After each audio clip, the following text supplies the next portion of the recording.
Assalamualaikum warahmatullahi wabarakatuh. A'udzubillahi minasyaitonirrajim. Bismillahirrahmanirrahim. Alhamdulillahirabbil alamin. Wa bihi nasta'inu ala umurid dunya waddin. Wassalatu wassalamu ala sayyidina wa maulana Muhammadin asyrafil anbiya'i wal mursalin wa ala alihi wa sahbihi ajma'in. Subhanaka la ilma lana illa ma 'allamtana innaka antal alimul hakim. Rabbi shrah li sadri wa yassir li amri wa hlul 'uqdatam min lisani yafqahu qawli. Wala hawla wala quwwata illa billahil aliyyil azim. Amma ba'du. Tak mana? Dah tanda? Tajuk apa? Ha? 27 47.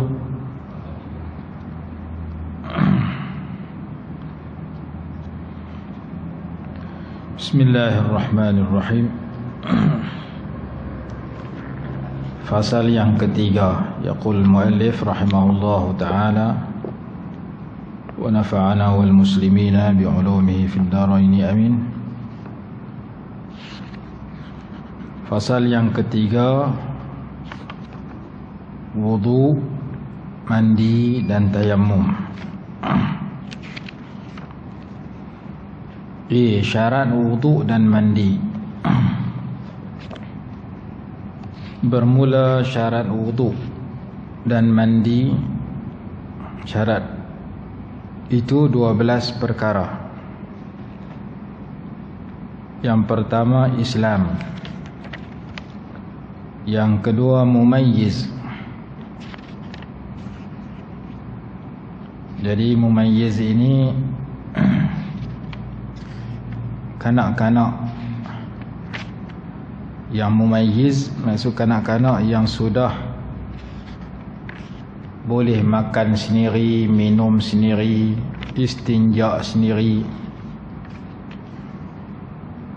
Kanak-kanak yang mumayyiz juga kanak-kanak yang boleh beza kanan dengan kiri, boleh beza yang mana manfaat, yang mana mudarat. Itu mumayyiz. Jadi kalau umur 2 tahun, 3 tahun tu tak mumayyiz lagi.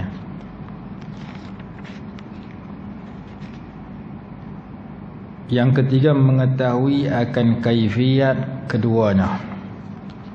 Mengetahui akan kaifiat. Kaifiat ni mana cara-cara. Cara-cara kita nak wudu, cara-cara kita nak mandi. Yang keempat dengan air mutlak. Air mutlak, kita mengaji dah hari itu, air yang tidak ada kait yang mesti disebut. Yang tidak ada dengan kait yang lazim, kait yang mesti disebut. Contoh yang mesti disebut air tebu, air teh, air kopi. Yang tu mesti disebut sifat-sifat itu, kait itu. Tapi kalau setakat nama tempat, air perigi, air sungai, air laut, yang tu masih lagi air mutlak. Kerana perigi, sungai, laut tu hanya tempat dia saja, tempat dia berada. Dia datang daripada mana? Daripada perigi, maka nama air perigi. Dia daripada mana? Daripada laut, nama air laut. Laut tu kait yang bukan lazim, bukan mesti sebut. Tapi kalau air tebu, mesti kena sebut tebu. Kita buah air tebu dalam timba, orang tanya bawa air apa tu? Air tebu. Kalau air saja, dia mendap tengok, dia kata ni air tebu. Jawab air secara mutlak, secara dia saja tu tak cukup mada. Tapi kalau air telaga, kita buah dalam timba, kita jawab air saja, orang percaya dah. Buah dalam jak, kita jawab buah apa? Buah air. Telaga tu tak mesti disebut, tak mesti kait yang mesti. Kerana dia tempat dia mai. Dalam telaga pun air telaga, buah dalam timba pun masih air telaga. Cuma telaga tu tak kena jawab. Jadi ada kait yang lazim, ada kait ghairu lazim. kaid yang lazim, kaid yang tidak lazim. Dan ayat mutlak ada berapa jenis dulu ni? Ada atas langit, ada mai pada langit, ada mai pada bumi. Itu cara ringkas. Mai pada langit seperti ayat hujan, mai pada bumi seperti ayat mata, ayat telaga. Ada 6-7 jenis yang dibicarakan. Yang kelima, mengetahui akan air, keadaan air itu mutlak. Yang keenam, ketiadaan sesuatu yang menegah akan sampai air kepada anggota keduanya. Anggota keduanya yakni anggota wuduk dan anggota mandi. Kalau anggota mandi keseluruhan tubuh badan. Anggota wuduk yang ma'ruf yang kita guna untuk berwuduk, mesti air sampai di situ. Tidak boleh dipisahkan antara air dengan kulit kita oleh sesuatu. Suatu kita berwuduk, air dengan lengan kita, air dengan muka kita, seperti dipisahkan oleh sisik ikan.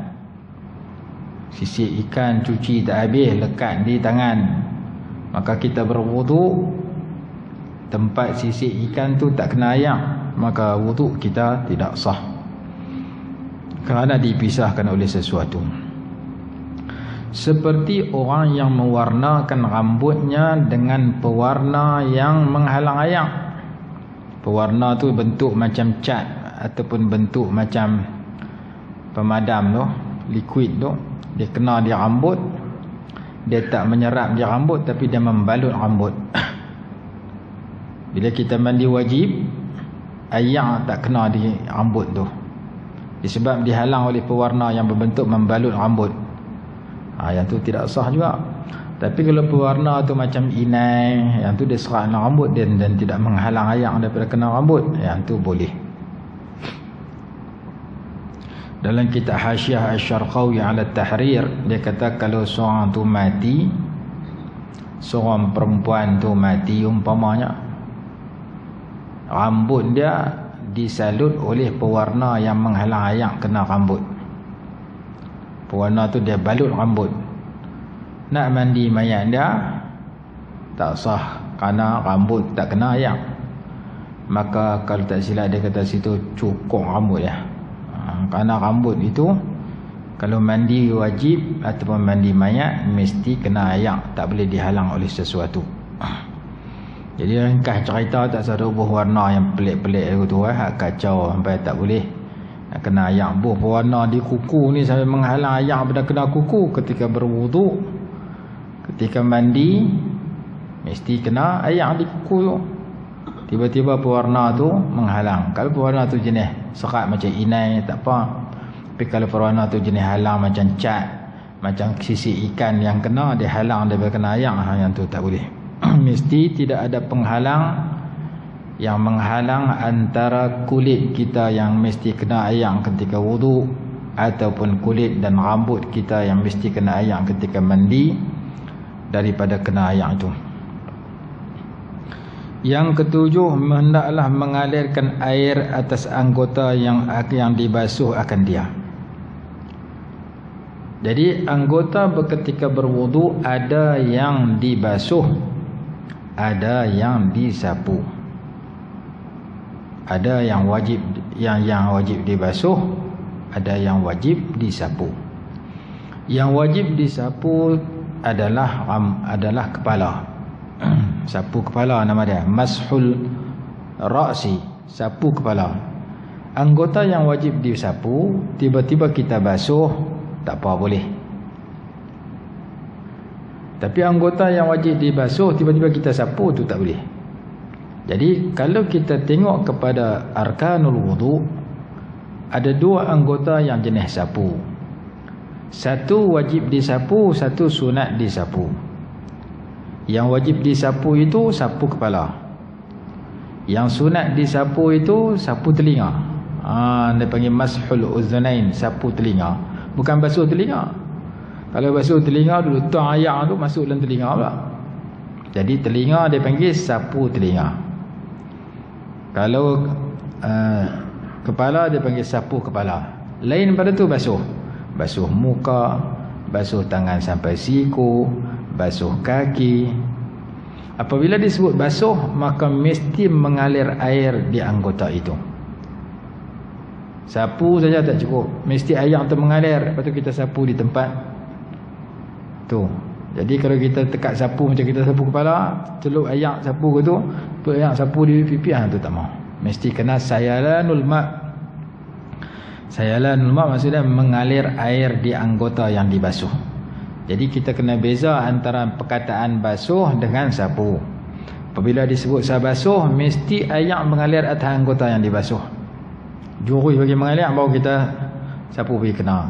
Kalau kita sapu macam kita sapu kepala, kita celup air dalam kolah, ataupun kita tahan air di paip, kita sapu kepala aku tu, air yang sama, perbuatan yang sama kita buat, celup air dalam kolah, kita sapu muka kita, macam kita sapu bedak, macam orang perempuan sapu bedak, tak memadai lagi, tak boleh. Jadi si antara syarat nak bagi sah wuduk kita, mandi, hendaklah mengalirkan air atas anggota yang dibasuh akan dia. Dibasuh mana selain daripada kepala. Kepala, sapu kepala. Quran kata, ya ayyuhalladzina amanu, wahai orang-orang yang beriman, idza qumtum ila salati, apabila kamu hendak mendirikan sembahyang, faghsilu wujuhakum, maka basuhlah muka kamu. Bila basuh, mesti mengalirkan air di kawasan muka, kemudian kita sapu. Bukan sapu muka kamu. Jadi membasuh, nak nama basuh, mesti air mengalir di anggota yang dibasuh.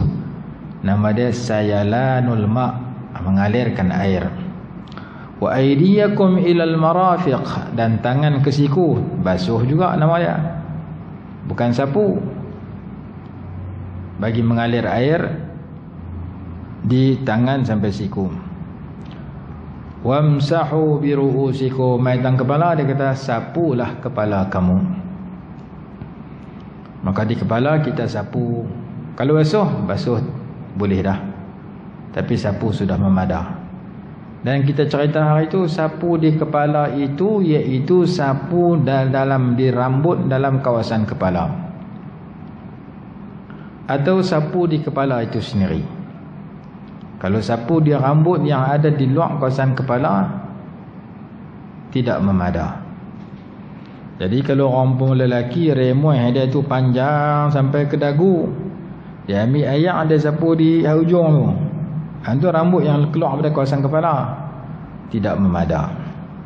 Orang perempuan rambut dia di punggung dia, panjang sampai ke punggung dia, masa dia nak sapu kepala, dia tarik ekor di punggung dia tu, rambut dia turun, dia sapu situ, tidak sah.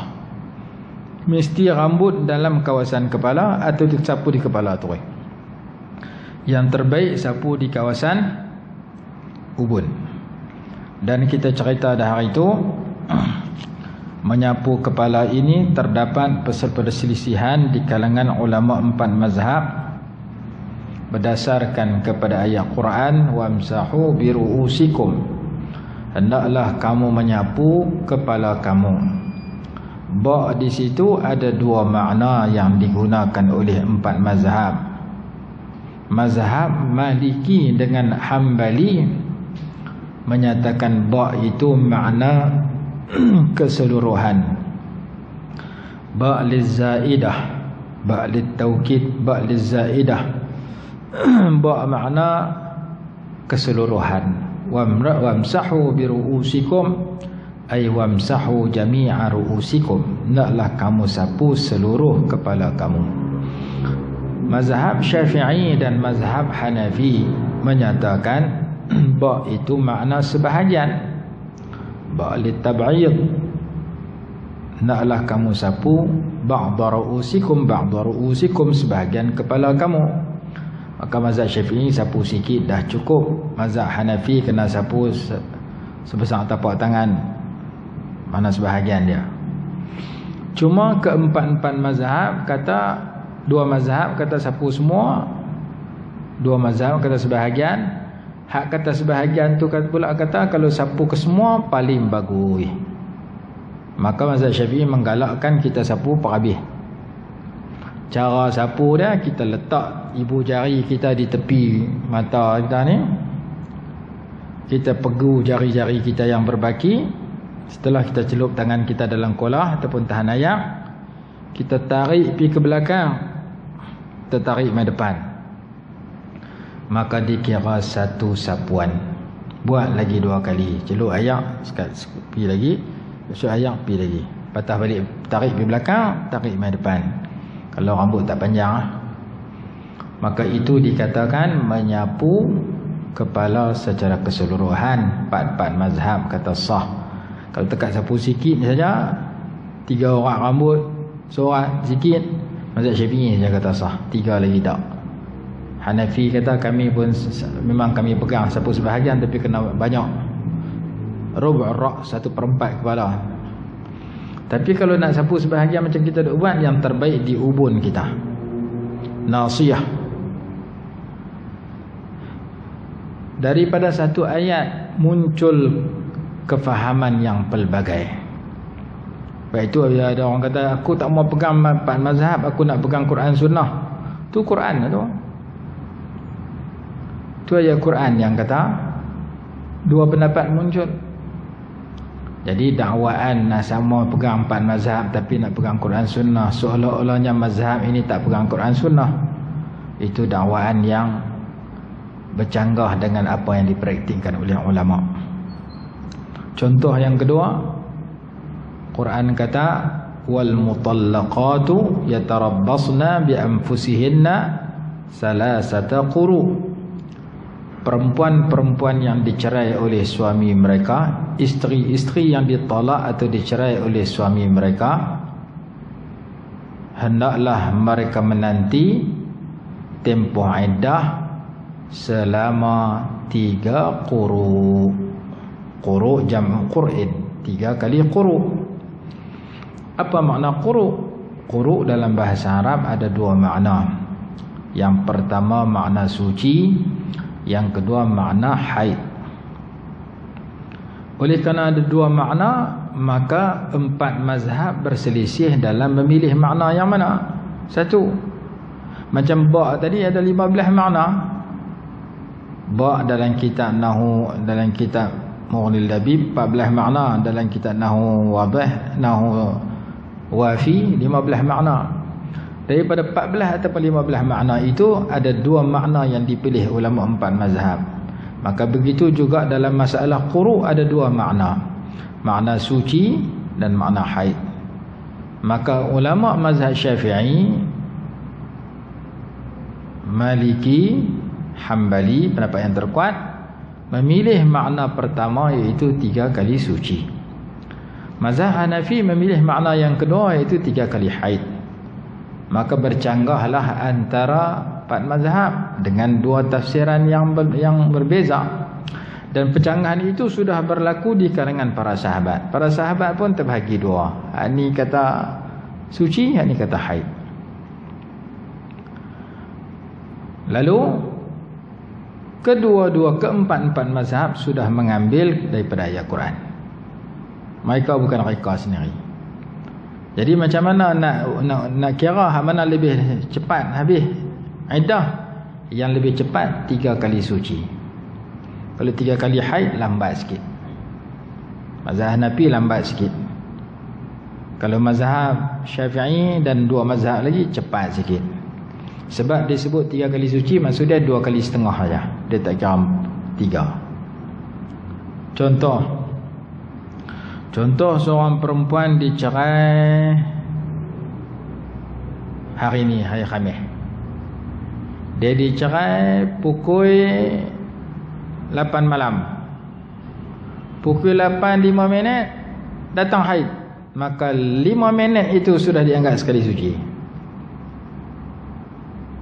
Tunggu lagi 2 kali suci, habis dia punya iddah dia.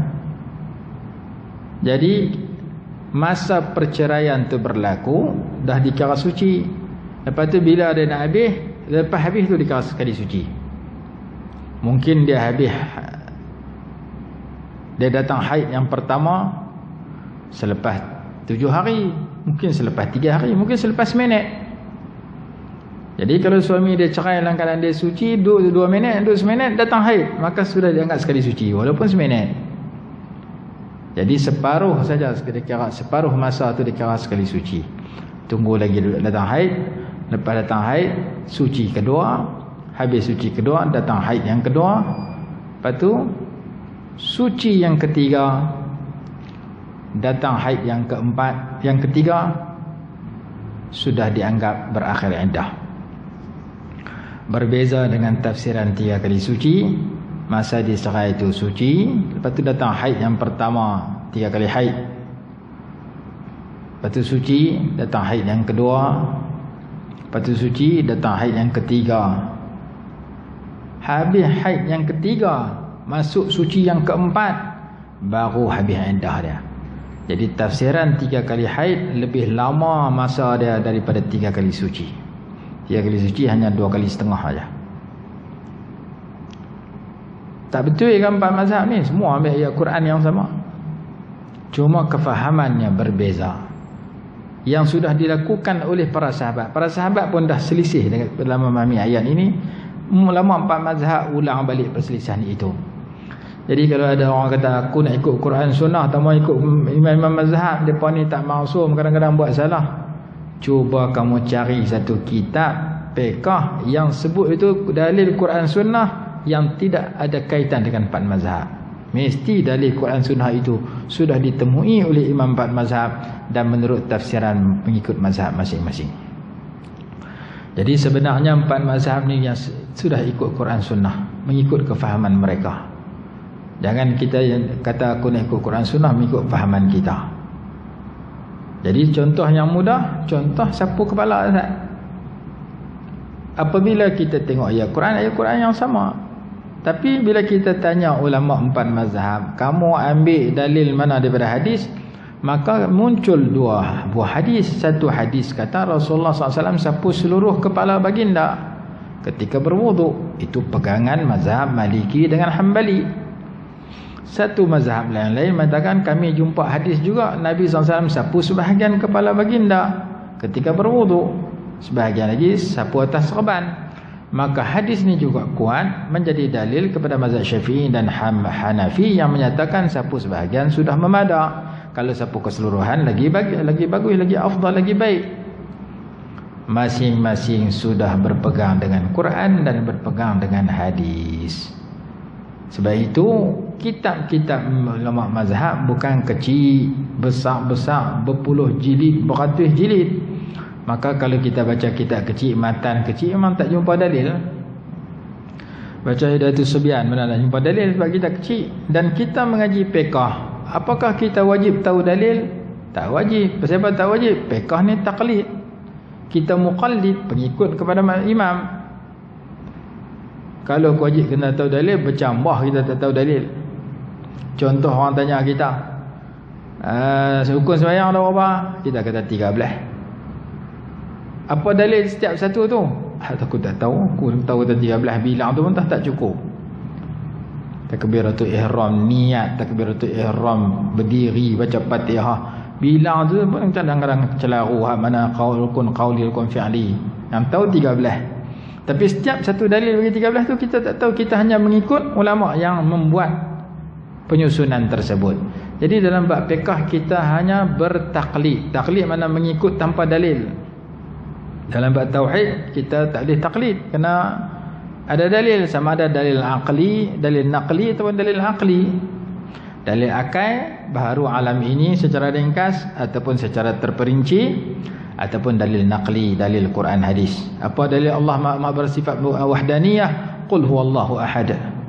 Apa dalil Allah Taala itu laisa mukhalafatu ta'ala al-hawadith, bercanggah dengan makhluk yang bercanggah dengan seluruh makhluk. Laisa kamitslihi syai'un wa huwas samiul basir. Itu dalil ayat Quran atau dalil aqli, dalil akal. Jadi bab tauhid mesti mengikut beriktikad, berkeyakinan, berkepercayaan dengan kepercayaan yang betul berdasarkan dalil. Tak ada dalil nama muqallid. Orang iman, orang yang muqallid, yang mengikut tanpa dalil, dua pendapat, ada kata sah, ada kata tak sah. Dalam bab fiqh memang kita muqallid, kita bertaklid, mana mengikut tanpa kita tahu dalil. Rukun wudu ada 6. Wajib wudu ada 6. Kita tak tahu dalil pun, tapi kita buat cukup 6 tu. Niat, basuh muka, basuh tangan sampai siku, sapu kepala, basuh kaki, tertib. 6 tu. 4 daripada Quran, 2 daripada hadis. Niat dengan tertib daripada hadis, 4 lagi daripada ayat Quran yang saya baca saat. Kita tak hafal pun ayat tu. Yang kita tahu wajib rukun wudu 6. Hal lain sunat. Basuh tangan sampai pergelangan tangan sunat, komor sunat, sapu telinga sunat. Hal lain sunat. Apa dalil kata sunat, apa dalil kata wajib? Saya tak tahu. Maka dalam bab fiqh kita bertaklid, kita mengikut tanpa perlu tahu dalil. Dalil biar kata guru yang tahu. Kalau kena tahu dalil, aku nak ikut Quran sunnah, mesti ikut Quran sunnah. Bercambah kita tak tahu ayat Quran tentang ibadat yang kita lakukan. Tu baru bab wudu, tak cara bab semayang lagi, tak cara bab muamalat, munakahat, apa semua lagi. Bab menikah, mesti menikah kena ada wali. Mana dalil kena ada wali? Kita tak hafal pun. Masa kita angkat nikah tu kena ada saksi, 2 orang saksi pula. Mana dalil? Tak tahu. Tapi kita hafal rukun nikah. Kena ada 2 saksi, kena ada wali dan sebagainya. Jadi mengetahui dalil itu hanya bidang alim ulama, bukan kita orang awam. Kita tahu fatwa Imam Syafi'i kita lagu ni, Imam Nawawi kita lagu ni, kita hanya pegang. Maka dalam bab fiqh kita bertaklid. Apa makna bertaklid? Mengikut tanpa dalil. Mana dalil ayat Quran yang suruh kita buat lagu tu? Yang wajib kita bertaklid firman Allah Subhanahu wa taala, fas'alu ahla dzikri in kuntum la ta'lamun.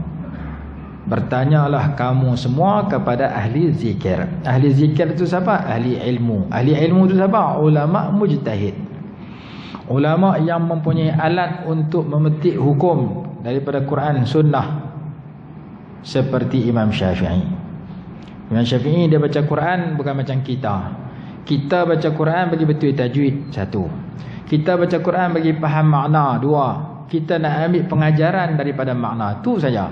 Kita baca Quran nak ambil hukum ayat Quran ni sekian, aku petik daripada ni, kita tak mampu, kerana kita tak berkelayakan ke arah itu. Jadi orang awam macam kita baca Quran untuk ambil nasihat, ambil pengajaran daripada ayat Quran. Orang alim macam Imam Syafi'i baca Quran bukan tak ambil pengajaran, tapi untuk ambil hukum daripada ayat itu. Qira'atus istinbatin nama dia, membaca dengan memetik hukum daripada Quran. Kita qira'atu izatin wa tadabburin, bacaan kita secara ambil nasihat, ambil pengajaran daripada ayat. Kita nak habang ke orang ayat ni hukum dia sekian, bukan tahap kita. Kerana kita tak kerti usul fiqh, kita tak kerti nasah mansukh, kita tak kerti mutlak muqayyad, kita tak kerti am dan khas, kita tak kerti ayat ni turun ketika bermukim ke musafir, kita tak tahu hak mana mai dulu, hak mana mai kemudian. Kita hanya tahu baca Quran, tajwid pun belum tentu betul. Maka bacaan Quran kita untuk petik Quran, hukum dan Quran hadis, kita tak layak. Seperti mana kita tak pandai buat rumah, kita tak layak buat rumah. Rumah kita nak duduk, kita upah tukang rumah buat. Bab rumah kita nak kata aku nak buat rumah sendiri, tak mau bagi tukang rumah, aku tak percaya, aku nak buat sendiri.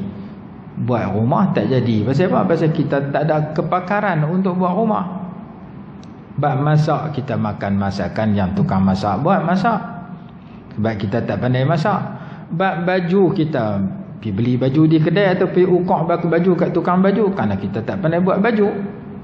Baju kita pakai, kita tak buat sendiri kerana kita tak pandai buat. Raita kita naik, kita tak buat sendiri kerana kita tak ada kilang raita, kita pergi beli raita di kedai. Makanan yang kita makan, kadang-kadang kita pergi beli di kedai. Pergi nak makan tom yam, pergi kedai tom yam. Kalau kita masak mungkin rasa tak sama dengan hal kita makan. Rumah kita, kita suruh upah tukang rumah buat. Raita kita beli hak kilang buat. Baju kita beli hak supermarket jual, ataupun hak tukang baju buat pergi ukok di situ. Maka dalam bab hukum hakam, kita nak mayang, kita tak petik sendiri hukum dia, kita ambil hukum yang telah dipetik dan disenaraikan oleh pakar dia. Wajib kita bertaklid kalau kita sendiri tak mampu bertaklid. Dalilnya fasalu ahla dzikri in kuntum la ta'lamun. Bertanyalah kamu kepada ahli ilmu sekiranya kamu tak tahu. Ahli ilmu ada dua jenis. Ada ahli ilmu yang tekat baca habaq kat orang, terjemah mengajar orang, dia tak mampu bertaklid juga. Tak mampu memetik hukum juga. Dan ada ilmu yang sampai tahap boleh memetik hukum daripada Quran hadis. Yang tu ulama besar seperti Imam Syafi'i, seperti Imam Abu Hanifah, seperti Imam Malik, seperti Imam Ahmad ibn Hanbal, dan disambung oleh ulama-ulama mujtahid selepas itu di kalangan pengikut masing-masing. Kalau kita mazhab Syafi'i, yang terkenalnya Imam Nawawi, Imam Ar-Rafi'i. Hak bawah pada Imam Nawawi, hak syarah kita Imam Nawawi, Imam Ibn Hajar Al-Haytami, Imam Ramli dan sebagainya, rahmatullahi alal jami'. Jadi kita peganglah ni mengikut susunan ulama. Kalau kita kata aku tak mau ikut imam-imam mazhab, aku nak ikut Quran sunnah, biasanya dakwaan itu hanya dakwaan. Kita tanya bab pertama pun tak boleh jawab dah. Betul yang ikut Quran sunnah ya? Betul. Mana ayat Quran yang hang guna ketika hang wudu, mana sunnah yang hang guna? Tak boleh jawab kerana kita bukan hafal Quran. Ayat lazim pun tak ingat. Jadi jangan kita terpengaruh dengan dakwaan yang menyatakan jom kita ikut Quran sunnah, tak sadu ikut mazhab-mazhab. Kalau ada orang kata aku tu, abang, mana satu kitab yang boleh kita rujuk untuk ikut Quran sunnah dalam bab ibadat, muamalat, munakahat, jenayah? Tolong cerita. Tak jumpa.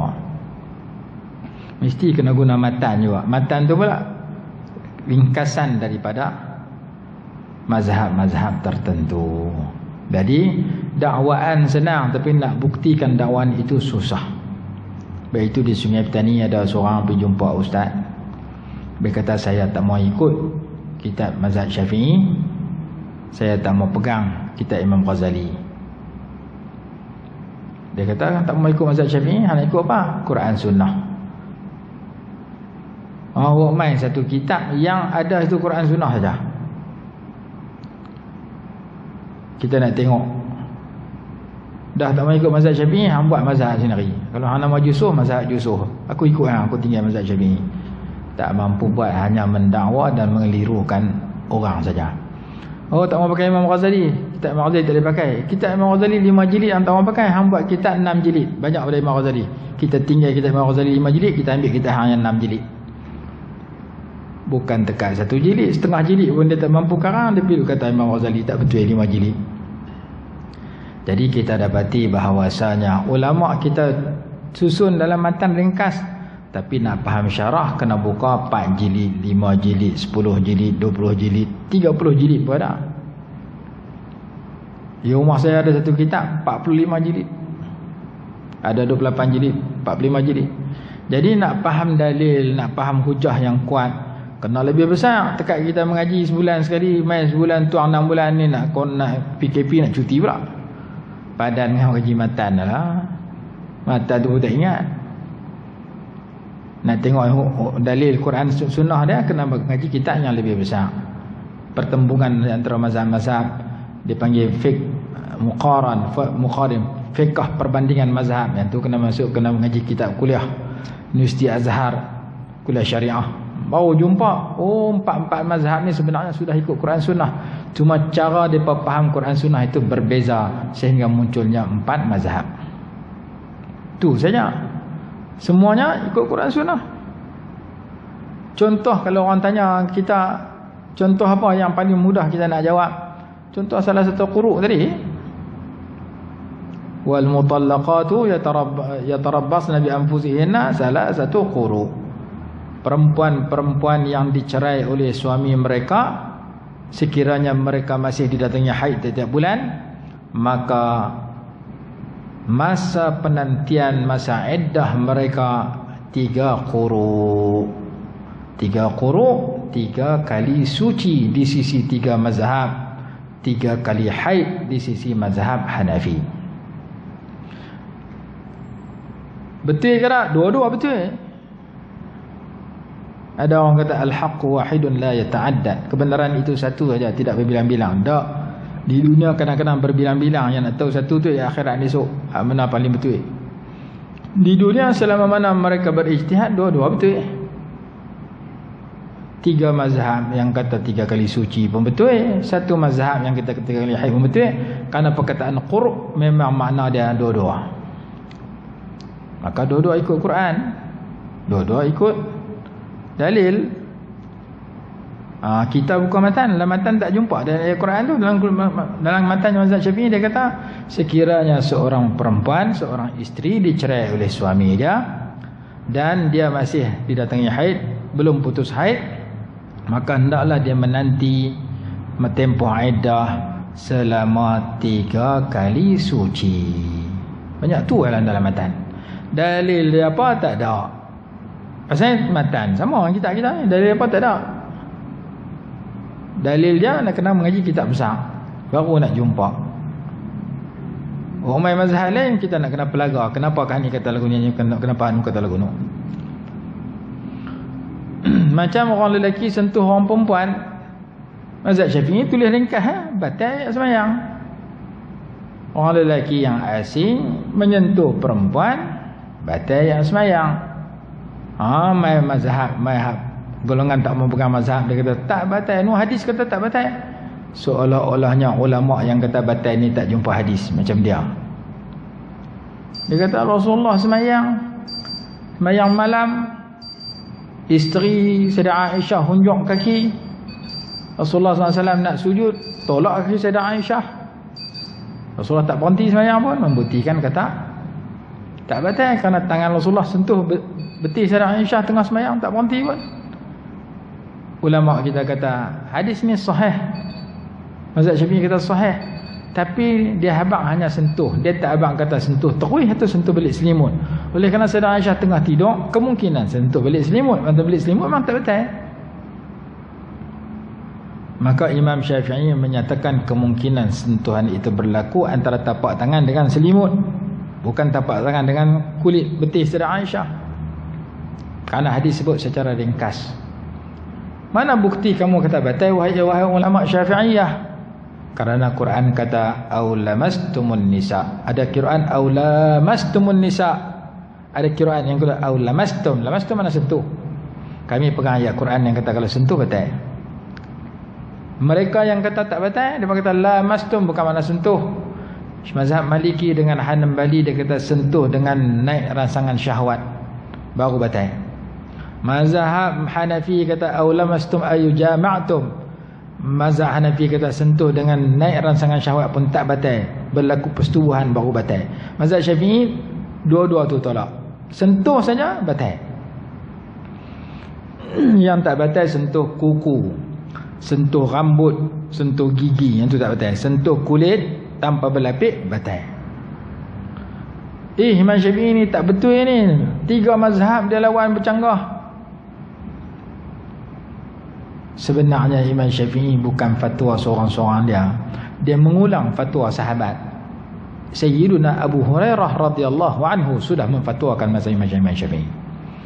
Kalau ada orang kata Imam Syafi'i tak betul dengan hadis, Imam Syafi'i tak betul dengan kenyataan itu kerana kata batal, Imam Sayyidina Abu Hurairah juga tak betul juga kerana dia juga fatwa sedemikian.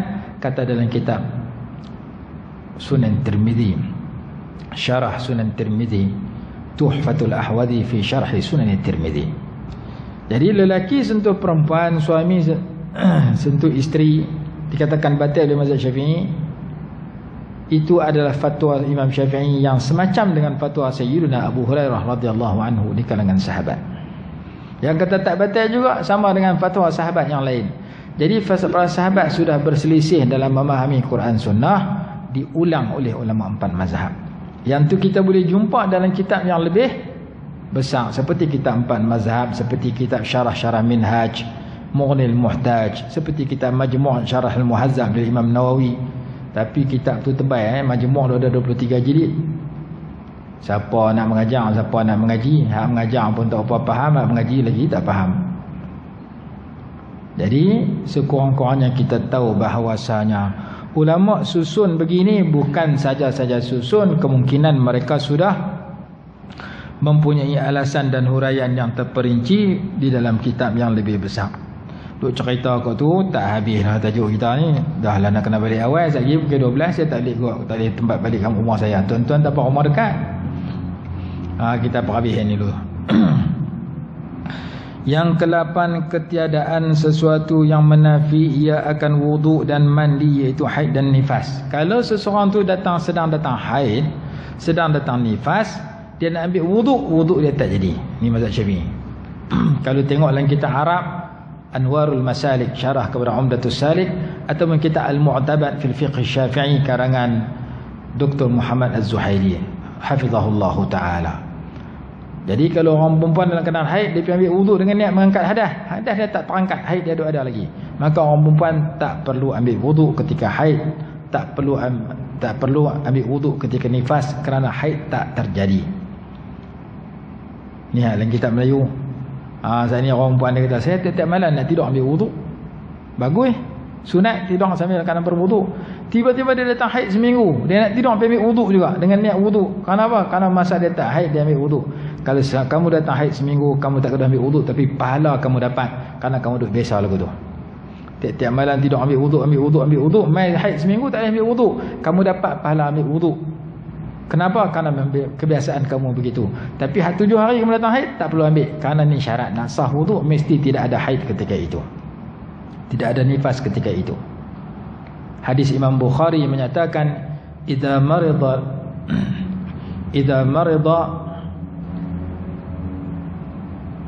marida asy-syakhsu aw aqama idza safara ahadukum aw safara kutiba lahu mislu ma kana ya'malu muqiman sahihan.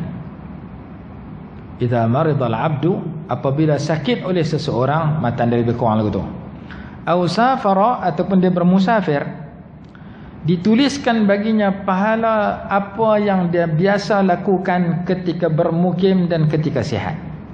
Jadi orang perempuan ketika sihat, tiap-tiap malam dia tak datang haid. Ketika dia sihat, dia tak ada haid, dia ambil wuduk tiap-tiap malam masa nak tidur. Tiba-tiba mai 7 hari datang haid, ketika itu dia tidur, tak perlu ambil wuduk, kerana wuduk dia tak terangkat, tidak menghilangkan, kerana hadas dia masih ada. Dan dia dapat pahala 7 hari itu, pahala berwuduk, kerana masa dia sihat, dia sudah biasa berwuduk. Orang perempuan bila datang bulan Ramadan, dia rajin puasa, dia wajib puasa, tiap hari dia puasa, tiba-tiba mai 7 hari akhir dia datang haid, maka dia dapat pahala puasa percuma, sebab dia tak boleh puasa dengan sebab dia senang haid.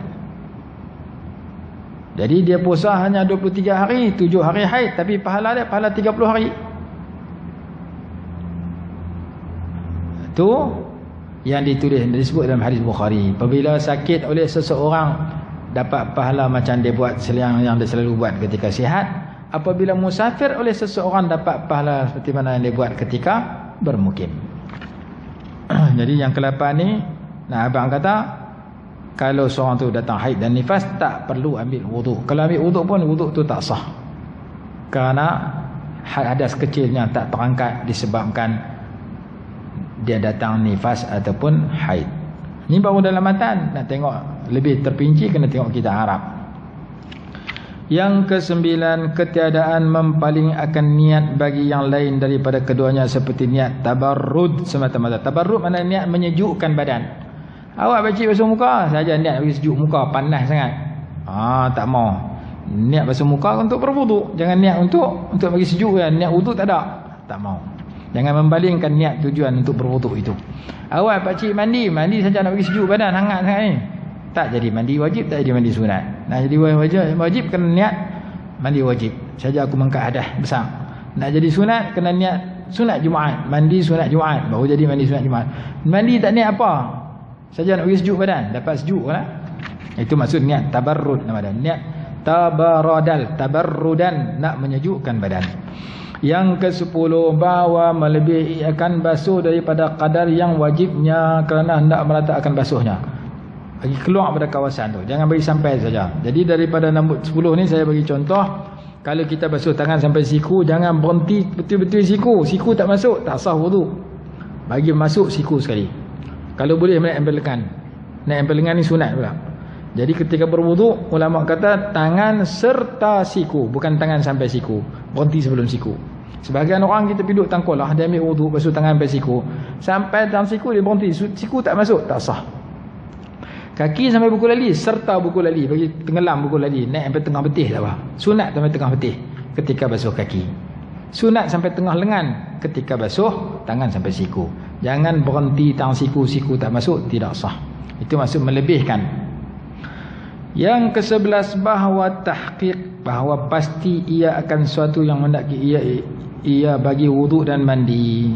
Dia yakin bahawasanya sesuatu menuntut dia wuduk, seperti dia kentut tadi, maka Sayyidina Aisyah dia wajib berwuduk. Kalau dia tak kentut, tak pasti kentut, maka dia sunat berwuduk, memperbaharui wuduk saja. Mandi begitu juga. Ada suatu perkara yang menuntut diwajibkan mandi. Yang terakhir bahawa membasuh ia akan anggota yang bertambah, yang menyerupai ia dengan yang asalnya. Kalau 5 tangan kita ada 5 jari, tiba-tiba ada 6 jari, hak ke-6 tu kira kena basuh juga. Tu sekadar dalam kita nak jumpa orang 6 jari payah. Kalau ada anggota lebih, maka kena basuh juga. Muka dia ada ketuat, ketuat pun kena basuh juga. Dia kata tu maksud dia kalau ada yang lebih daripada yang mesti dibasuh. Jadi sekadar itu dulu. Jadi lama-lama kita langkah sempatan, kacau saya. Pakai tidur di tanduk saya. Jadi saya nak balik jauh Jadi kita berhenti tamniz dulu. Tuan-tuan tolong tanda.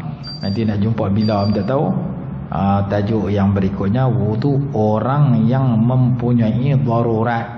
Wudu orang sakit seperti salisul baul, kencing tak mau berhenti, perempuan istihadah, orang yang kena buh beg plastik di pinggang dia tu, yang kencing masuk dalam beg plastik tu, masuk dalam ni semua.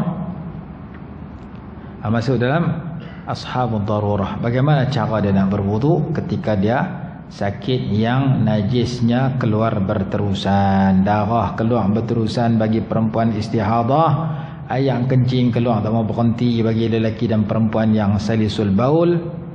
Begitu juga orang yang kena penyakit garang, pergi kat doktor bubuh beg plastik dalam pinggang dia tu selama seminggu, nak selesai masalah sakit dia.